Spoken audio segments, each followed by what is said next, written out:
ବାହୁଡ଼ା ରଥଯାତ୍ରା ଅବସରରେ ଏକ ଭାବ ବିହ୍ୱଳ କରିଦେବା ଦୃଶ୍ୟ ସମସ୍ତଙ୍କ ମନକୁ ଛୁଇଁଛି।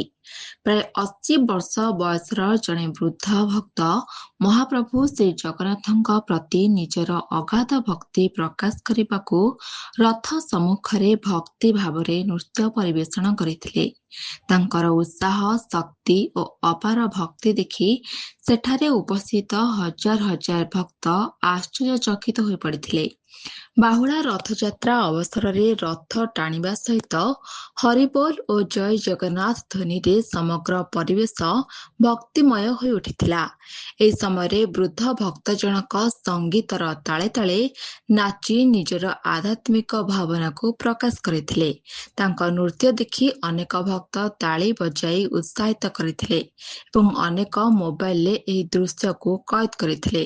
ରଥଯାତ୍ରାରେ ବହୁ ସଂଖ୍ୟକ ଶ୍ରଦ୍ଧାଳୁଙ୍କ ସମାଗମ ହୋଇଥିଲା।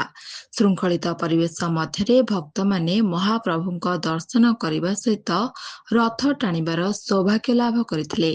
80 ବର୍ଷୀୟ ବୃଦ୍ଧଙ୍କର ଏହି ନୃତ୍ୟ ସମସ୍ତଙ୍କ ପାଇଁ ଭକ୍ତି, ବିଶ୍ୱାସ ଓ ଆତ୍ମସମର୍ପଣର ଏକ ସୁନ୍ଦର ବାର୍ତ୍ତା ପ୍ରଦାନ କରିଥିଲା।